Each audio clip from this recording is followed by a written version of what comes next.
Exterior, interior and driving of the IONIQ 5. Is this now the best electric vehicle as for price performance?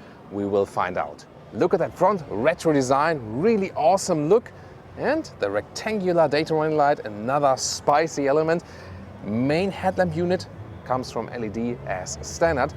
IONIQ 5, yes, they also separated a little bit from the other cars, but still they carry the Hyundai badge. And here we can also see the full light signature at night here. And here in the rear. And the turning indicators here in the front. And here at the rear. Click, clack, click, clack. The length at 4.63 meters or 182 inches. It's a mid-size segment, but a little bit shorter than other mid-size vehicles. This one will also be a little bit shorter than the platform brother, the Kia EV6. Important competitors, the Tesla Model 3 and the Polestar 2, whereas this one here is more on this hatch shape. Very interesting difference also. Wheels from 19 to 20 inch. These here are the 20-inch wheels and they're more in this closed aerodynamic style, but really impressive and contrasting scheme around the wheel arches and also in the lower area right here. Just one suspension available, a basic steel suspension. There's no adaptive suspension or whatsoever. What do you think about the design here so far? And in the rear, they continue with this, I would call it retro tech design, also here with the tail lamp signature. I just love it, like Knight Rider kit style, something like that. Contrasting elements in the lower end right here. There's one thing missing here in the rear. What could it be? Tell me in the comments and the solution later on when we're about to open the trunk. And some different colors for you. For example, this looks silver, but it's called Gravity Gold. Ooh. Or you could expect a light blue, but this one is called teal green. And if you look closely, yeah, it has some greenish something. And does it house a frunk? Yes, it does. And EV, okay, now we all know that's an electric vehicle. Okay. And yeah, the space is somewhat limited in the front though. And when we are here at the front, usually with combustion engines, we talk about the acceleration figures. Let's do it right now here because you have different models, rear-wheel drive or all-wheel drive. And if you have the rear-wheel drive model, the slowest one, 8.5 seconds. And the fastest one with all-wheel drive is 5.2 seconds in the acceleration figure.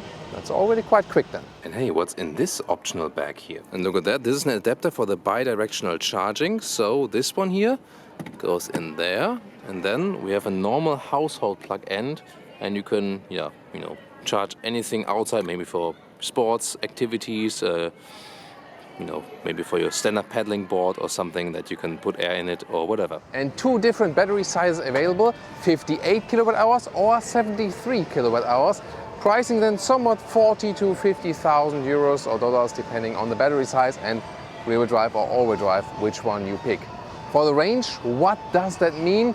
So with our testing consumption of something 18 kilowatt hours on 1 kilometers or 28 kilowatt hours on 100 miles. With the small battery, around 320 kilometers or 200 miles. And for the bigger battery, more than 400 kilometers and more than 250 miles. And now we'll start fast charging at a state of charge 71%. That's already quite a lot. But the question is, can it still charge quickly at this high state? And recharging, Hyundai promises 10 to 80% in less than 20 minutes with fast charging. First of all, here the charging flap, 11 kilowatt AC and maximum 220 kilowatt DC charging.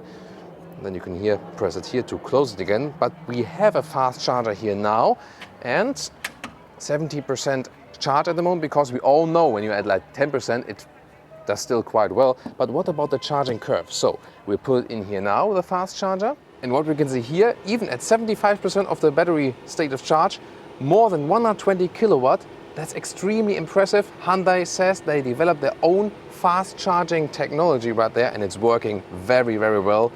Even here at this high state of charge, very impressive. So this is where they are leading at the moment together with Porsche and Audi, who are using these Rimac technology, or Rimacs, when you really call them that way. And now the charging power above 90% is here still at 40 kilowatt. Around with that, yeah, that's still quite decent. And when you are in a narrow parking situation like this, there's also a very interesting function. You can press the key fob here, special hold button. And when you held it for a couple of seconds, then you hear the AC is running. That's the only sign. And then you can press the forward key here.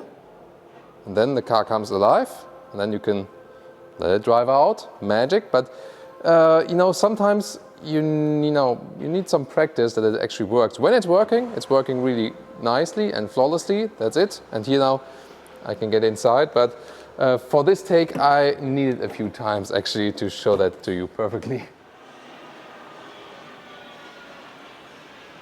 This is the car key, good quality, and when you open it, then the door handles come towards you. They're otherwise integrated like this, and door closing sound is really solid like that. Inside of the doors, soft touch already in the top part, not too soft though. Here also somewhat soft, real soft than here, and it's kind of a floating design, and also interesting new materials right here. So this is indeed fancy, but a very slim door pocket right there. The Bose sound system right here has an illumination also at night around there, and the IONIQ 5 entry badge. Nice floor mats also, and this is high trim by the way. The steering wheel also with an interesting fabric-alike material here on the inside where the airbag pops out.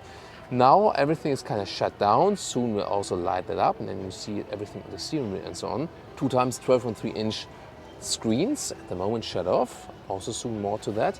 And then the seats, they would start with black fabric. That's the best choice to go. This is the optional animal skin pack. Of course, it doesn't make sense for any sustainable car, and it's of course not animal friendly. And also you can see here, I mean, these are early prototype vehicles, yes, but still, I'm not sure if that will be different later on. We have to check that at a later stage. Oh, by the way, this here is just a magnet, so you can just take it off and you have a cleaner look. Seating position is kind of like compact hatch style, I would say. Then steering wheel manual up and down, and also in and out. And headroom here with 1 wheel A6 or 6 with 1. Still plenty left, although there is already this panoramic roof, and it opens in a very interesting way. Look at that, very soon. But here, I mean, the seating comfort is somewhat okay, but it's also not a special comfort, I would say. And here we go. That's really fancy, right? So the split opening from the middle, but then the whole thing cannot be opened. Interior overview here with this clean dual screen setup and a bright layer. This is quite rare. Usually you have black bezels here. They went for a different design right here. This is then also soft touch, and I really like the clean layout they have here. But the user interface, is it the best? Kind of not. You have the volume knob still, but then, for example, the climate dials are here with these capacitive buttons, and the question is again, why? At least they're separated here and not kind of like integrated in the screen or something. And you still have some hotkeys here, for example, to hop to the map or the the navigation directly. Then here when you put in the search and so on. Soon more to the infotainment system. Putting in the gears is here, front or reverse. That's actually quite simple and easy. And also the steering wheel has capacitive buttons. It's just one field. Yeah, it's a curse in the automotive industry, really, and they also fell for it actually. The driving mode selector, however, that's actually an easy choice here, and also with a nice feedback. And the digital instruments, and that's where we, for example, change the driving mode. And they're actually clear to read. You have the speed right there, and also then the projected range on the right side. You have a nice head-up display, it's a good option, and also with some GPS integration if you have a route set. Infotainment system, you might expect with the modern charging technology that they went for something modern in the infotainment system, but they didn't. So the standard Hyundai Kia infotainment system, it's a little bit wider, but it's nothing. I mean, our smartphones were far further, like 5 years ago. So this is not living up to the standard of this vehicle at all. This is quite responsive here in the main menu, like this. Climate menu is right here, but everything takes time and it's not good in the overview.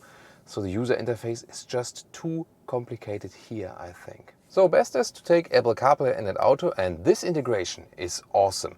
One of the best integrations using all the way of the screen.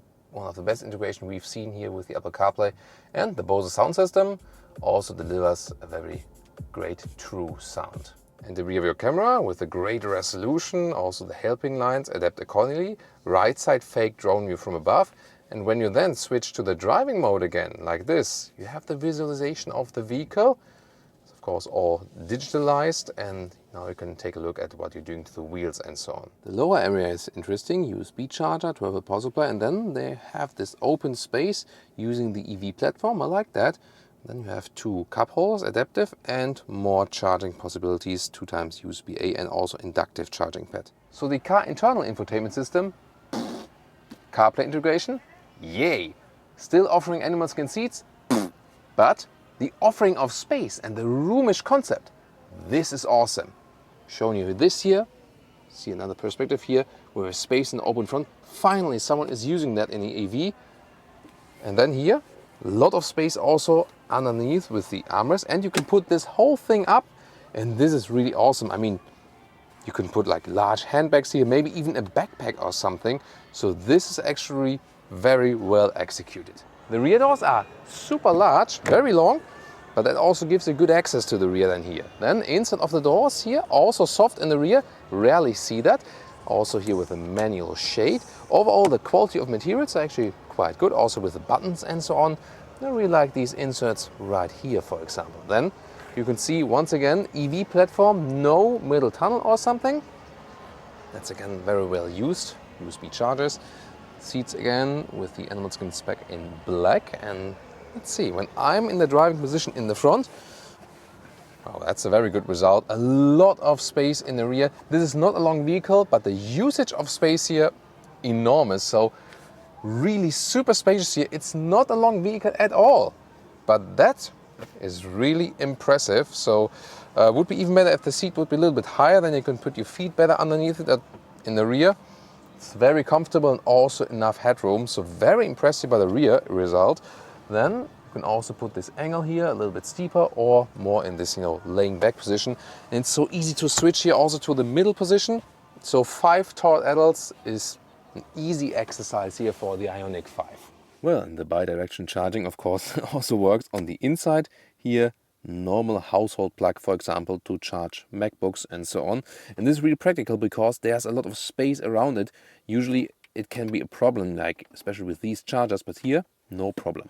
So did you solve the riddle, what this car does not have in the rear? Yes, you're right, it does not have a rear wiper. Can you live without one? Tell me in the comments. Then let's open that hatch. 500 liters up to 1,600 liters approximately. Wide opening, easy access to the trunk.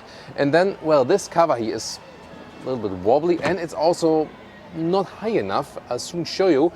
But the rest of the trunk is actually quite well usable. Width 1 meter or 40 inches. Length almost 1 meter or 40 inches. So that's totally okay.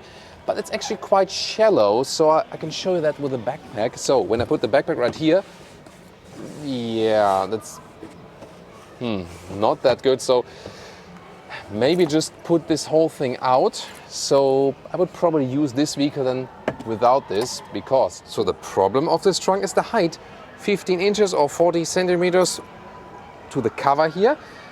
The overall height in the back, that is actually quite okay when we're here at about 30 inches or 80 centimeters. But look at that here, in the front, you cannot put the backpack right there. You have to at least push it in like this, and then you have to cover. So yeah, I think my solution would be putting stuff more back in and also removing this whole thing, and magic, all the way to the length here, about 70 inches or 180 centimeters. That's again well usable in length.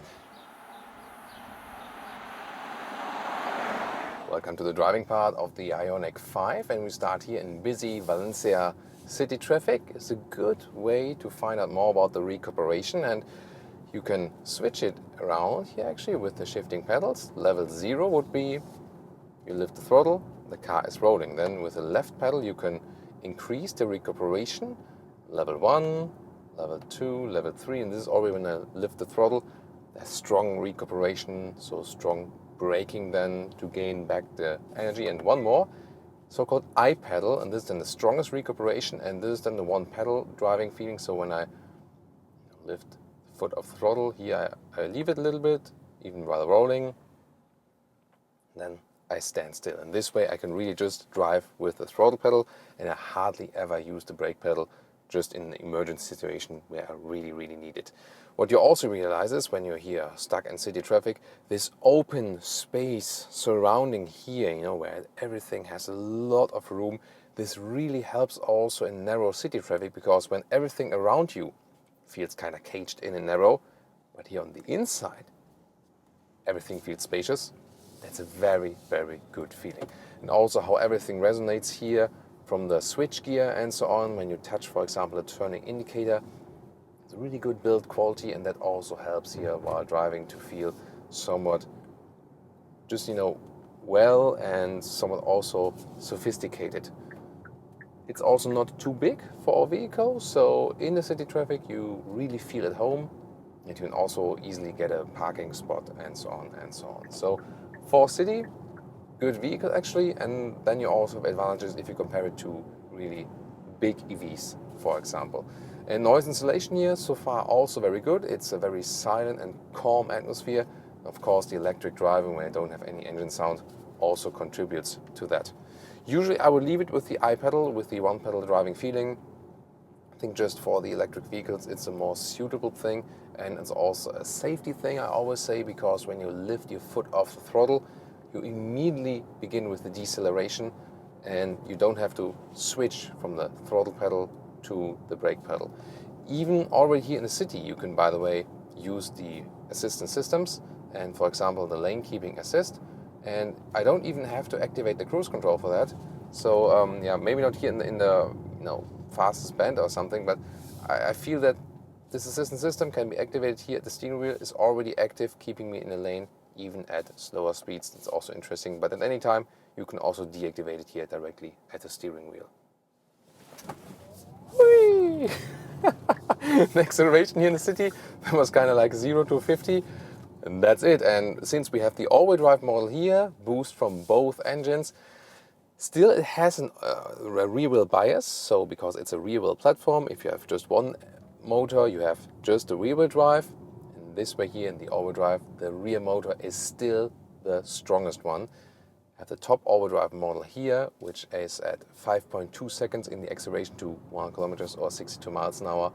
That is really impressive. So I mean, this car doesn't make the sportiest appearance or something, also doesn't feel sportiest as for, driving feel and so on. But then it has this boost of power, that's really amazing. However, the steering here is actually really precise and feels very good. So there's no dead zone area, very precise commands. Suspension-wise, there is just one suspension available. It's a normal steel suspension, no adaptive suspension available or something. But so far it's doing a good job. It's not laid out too soft. We have that quite a lot of times that with the electric vehicles they are rather a little bit stiffer or so. But actually so far I'm very happy with that. Driving modes are also available here at the steering wheel. In the sport mode, eco mode, normal mode, this really has an effect on the throttle input, for example. And let's see, steering, that's any different in the sport mode. Yeah, in the sport mode gives you a little bit more feedback. That's actually quite nice as well. Now we are getting on the motorway. See also more about the acceleration when we are already at speed.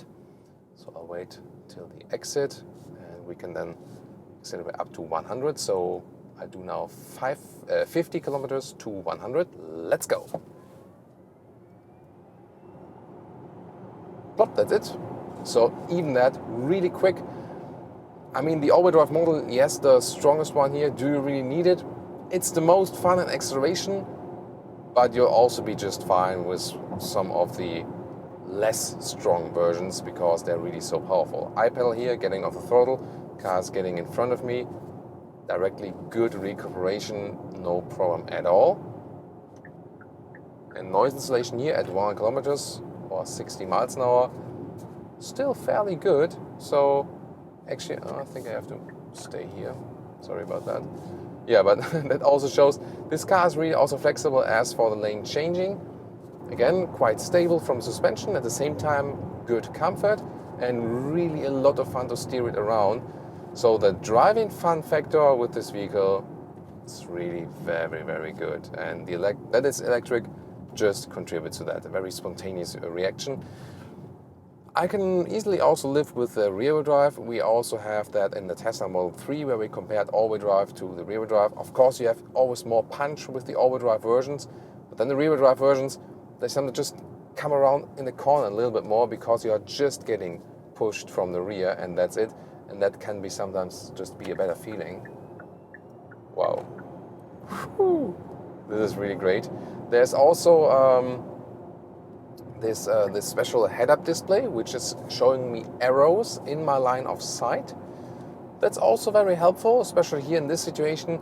Even when looking at the map here, I wouldn't have seen like, okay, would it be the left or the right lane? But then in the head-up display, it was showing me like an arrow in this direction, and then I know, okay, it's the right lane here. So without the somewhat augmented reality head-up display function here, I wouldn't really have known which way to take, and by that I did actually know. So that's indeed very, very helpful. Of course, we're now a little bit higher in the energy consumption since we did this, acceleration test, but we can also zero it out and see what kind of result do we score actually when we zero it out and keep it rather steady here on the motorway, and let's see about that. That could also be something of the minimum energy consumption. And here at the moment here on the motorway, of course the AC is running because it's kind of hot outside, yes. But here now, let's see, we wait a little bit until we get a better result. But in our tests so far with this vehicle here, we were always about 17 somewhat kilowatt hours on 100 kilometers. That's 27 kilowatt hours on 100 miles, and approximately the same we've been showing right here. And this also happened for the Polestar 2. Just the Tesla Model 3 was indeed more efficient as for this respect. And I think that's also still the case, that the Tesla electric motors are just more efficient. That's where they're still ahead, and that's also why they have advantages as for the range. Here then, however, probably be a little bit more range with the Polestar 2, but overall these competitors are all somewhat close. Once again, there are a lot of cars around us here as well, and I think it's rather relatively silent in here. A high-speed test is yet to be done, so at a later stage we will also get this vehicle here in Germany, take it to the German motorway and really floor it out 200 kilometers an hour or 125 miles an hour, see about that. Of course, please subscribe to our channel if you want to keep updated with these videos.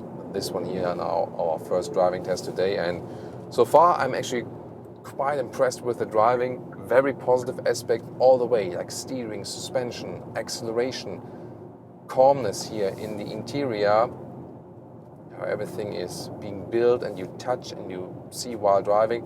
That's really good. Infotainment system wise, once again, the inbuilt map, not too good to see, but definitely take the head-up display. This is really helpful, first of all, for checking the speed, because here also it's sometimes a little bit blocked while driving, but then also for these GPS arrows, you see, they are very, very helpful.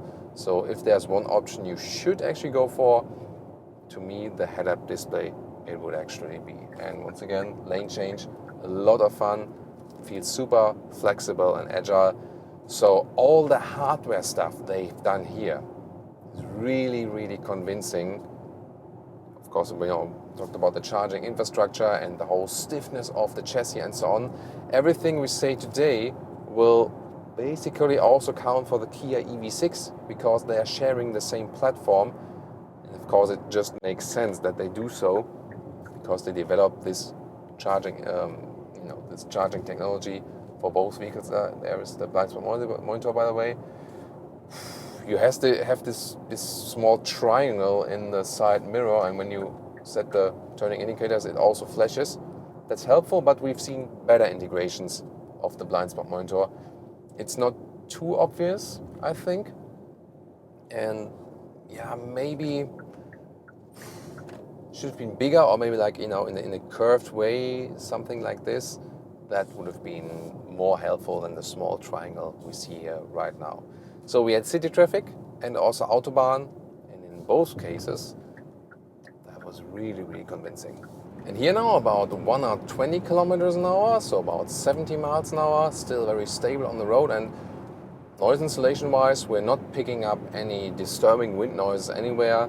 So even at this speed, which would be the maximum speed here in Spain, also on the motorway. These on the motorways in Spain, I know. So this is still a very good result. And when the motorways here are a little bit more curvy, that's also a reason why the speed is not too high. And then also in this area, It's really a lot of fun once again to steer this car around. Oh, by the way, I'm not sure if you see that here. When I have the left turning indicator on the motorway, I have like the camera from the side mirror and right again here. And this is another blind spot helper. So when I use the right turning indicator, small camera image appears from the right side next to me. Also a great safety feature. We've known that recently from the Genesis G80. This was a very interesting feature. And so what you see here also, the top luxury cars they have inside the corporation. Also this vehicle here, which is not top luxury class, but more in the price performance EV segment, still receives all the big tech stuff they have available. By the way, here, since we drove a little bit faster on the motorway, consumption now went up around 22, 23 kilowatt hours on 1 kilometer, so that would be more than, definitely way more than 30 kilowatt hours on 100 miles. So we see that on higher motorway driving, where Tesla even has more advantage, because the Tesla consumption does not go up that much when you drive a little bit faster on the motorway at the Polestar 2, and here also for the IONIQ 5 and also for the Kia EV6. That is actually the case. And then here our range with the big battery for constant, like 120 kilometers or 70 miles. Now our motorway driving would be less than 400 kilometers or less than 250 miles. So is it now the best electric vehicle in the price performance sector out there now? It's a very, very good electric vehicle, but to me it's not the best, because infotainment system wise the Polestar 2 and the Tesla Model 3 are definitely way ahead. Tesla of course also with the supercharging infrastructure and also with the efficiency of the electric motors.